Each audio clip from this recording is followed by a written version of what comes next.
Hello guys, it's been a while, but we are finally here with the final gym leader, Claire. Now, she was hard, she had her powerful dragon type, she had that horrible Kingdra in the back. It took me so many tries to break this Pokemon. At the time, there were no fairy types, and you didn't really have access to dragon moves at that point in the game. So yeah, it was just difficult. That water and dragon combo was just horrible. So this is the team that I've chosen. It's pretty much the same as the Fighting Dojo team. I've changed her Aerodactyl out for a Druddigon, which he gets in the anime. Yeah, my opponent's got a very nice team. I came against some proper disgusting teams when I was trying this out. It was just horrible. I was going to include it, but it was actually kind of boring to watch. I went up against a guy who had like Mega Rayquaza, just all the legendaries. It just wasn't fun. So I was relieved when I finally came up against someone who had a nice team. So without further ado, let's have a look at the battle. Just a word of warning, my Pokemon sets are a little bit weird just before we get into the video. Now, I left out with Dragonite because I thought my opponent was going to lead off with Primarina. It was a pretty good answer to all of my team. This Dragonite is running Rain Dance, Thunder, Draco Meteor, and Defog. The plan was to get Rain Dance up so I could start using Thunder. I could survive at least one Moonblast with my multi-scale. My opponent actually led off with Uxie, who goes for a Stealth Rocks, which I'm going to get rid of because my team really doesn't like that, having Charizard, Gyarados. I can't really afford to let my team get worn down and have Primarina sweep through. So I'm going to go for a Defog there, get rid of the rocks. This Uxie actually goes for a Trick Room, which is interesting. I should have really guessed looking at my opponent's team. It is very slow. So I'm just looking to get some damage off on this thing. So I'm going to go for a Draco Meteor to see how much it does. I really should have had Hurricane over Draco Meteor. Dragon as an offensive type, for me, isn't that good considering it only hits Dragon types super effective. Yeah, that was silly on my part. Wrong set. My opponent does in fact go for Memento, which is very interesting. Because I'm not the boosting set, this doesn't really hinder me that much. My opponent does go into Primarina now. I'm predicting a Moonblast. What else could happen here? I've got to sacrifice something. Most Primarinas I come against, they are choice specs. So I thought, even if I brought in Gyarados just to absorb it, it's not going to take it that well. So unfortunately there, Dragonair has to go down.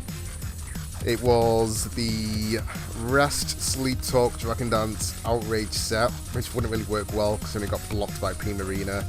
So yeah, that was my sack of choice. I go into Druddigon, which is shiny. It's the shiny one she gets from the anime. Sheer Force, Gunk Shot is going to take that out. Thanks to the Trick Room, I am able to move first. So thank you for that, my opponent.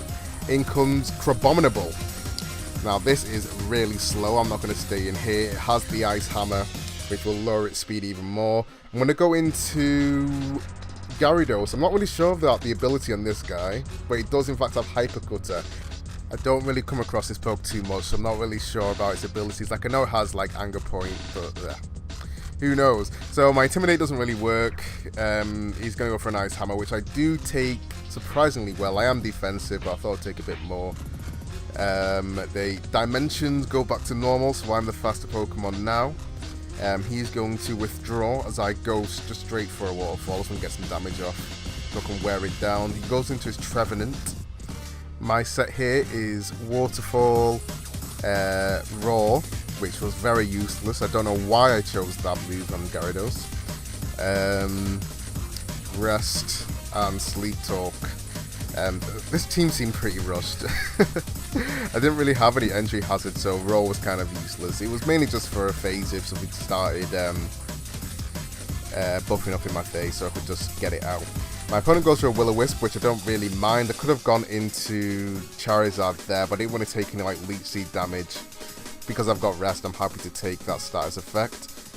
So now I'm pretty confident Trevenant isn't going to go for another Will-O-Wisp, so I'm going to retreat here and go into my Druddigon, which actually did a lot of work in this game.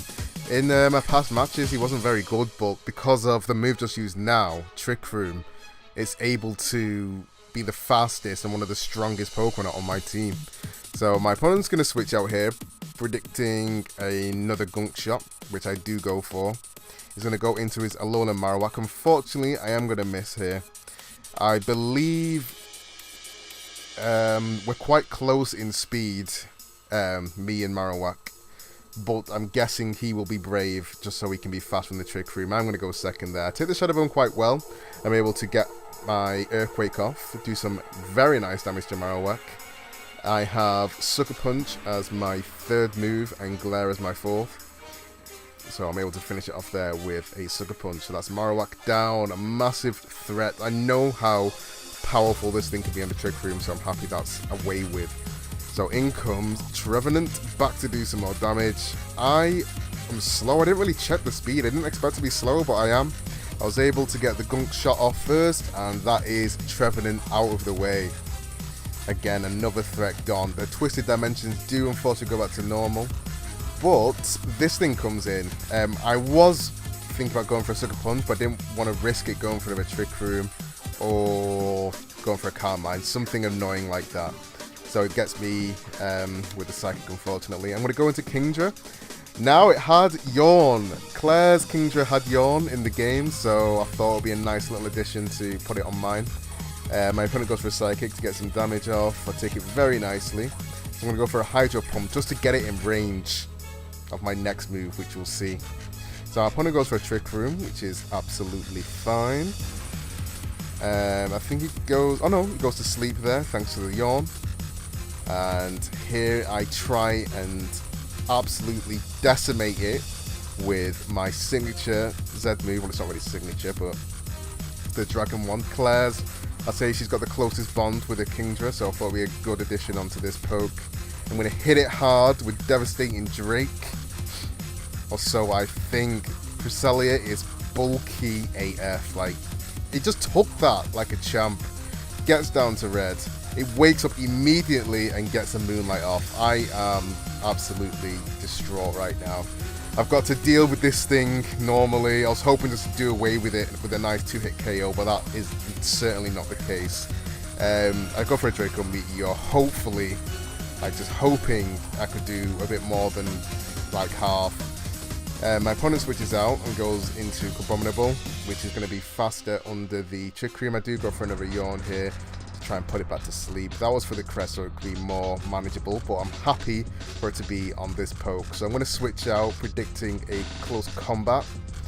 Again, I can't lower its attack due to its ability Hypercutter. It's not going to do too much. I wasn't quite sure on the item. But anyway. Actually missed that out. She does go for the close combat, but uses the all-out pummeling Z move upon that, so it's going to be a lot more powerful. Again, I will take this very nicely. I'm defensive, and it's only going to hit me for half the amount. I live on just red. I'm not going to stay in here. I'm going to wait till the dimensions go back in my favour, because I can rest up on either of these two pokes. I'm not too worried about that. And I can just stall them out if need be. Well, we don't want it to come down to that. Definitely not. So, Crabominable falls asleep. The dimensions go back to normal. I switch out here, I think. Yep. I think it's time for Charizard. And it's in. Now, I feel a bit bad using this Pokemon, looking at my Pokemon's team, because it's not a very high tier. But this team needed this just to make it nice and balanced. I needed this extra bit of power. Considering my Dragonite wasn't too aggressive, this Kingdra and Druddigon were my only big sweepers. Yeah, Druddigon's not really a sweeper, but in this game it kind of was. I'm going to go for a Dragonlance here. Buff up my attack and speed as my opponent goes for a Moonlight to try and survive my next hit. I'm going to go straight for a Flare Blitz. I don't care. If he wants to switch, that's fine. Carbonible's dead. I take the Cresselia down to red, which isn't enough, unfortunately. My opponent goes for a Trick Room here. I'm not too bothered because I'm doing more damage than my opponent can Moonlight off. I have Roost on this as well. I was running Roost Flare Blitz, Earthquake, what's another move? Dragon Dance, which I just used. My opponent goes for Lunar Dance here to wake up the Crabominable. Like, I didn't really predict that. That was a very nice move. We're at full health already, so it doesn't get any health back. I'm going to switch here, predicting the close combat this time. Going into Dragonite. To take this very nicely. I could take even an Ice Hammer at full HP because of my ability. So that's going to do nothing. So my opponent's going to go for an Ice Hammer here. I'm just trying to stall out Trick Room turns now because it's only a matter of time before I can bring Charizard in and just revenge. So the Ice Hammer is going to try and catch my Dragonite. I'm not going to allow that to happen and switch out and go into my Kingdra. My opponent unfortunately does miss here. At the time I didn't really think it mattered because Kingdra is quite bulky, but I didn't take into account how strong this thing actually is, and it actually just, like, that's it, Kingdra's over. It gets smacked in the head, Ice Hammer for neutral damage, absolutely destroyed it. But the Twisted Dimensions are now in my favour. I can go into Charizard, and that's going to be checkmate. This was a really fun battle. It was nice to go up against somebody with an original team. Not so many OU pokes, no Ubers, no Tapus even. Like, it was nice. It was a good team. It was a fun battle. Okay, so because it took me so long to upload Clair's, I wanted to try and do the Hoenn Gym Leaders in this summer break. So I'm probably going to move on to that generation immediately. So I'll be streaming on Twitch. I'll be announcing when I'll be streaming on Twitter, so make sure you follow me there. If you did enjoy this video, please do leave a like. And if you are interested in joining the Hoenn League, then yeah, watch me on Twitter, on Twitch. Okay guys, that's all for now, and I'll see ya. Bye!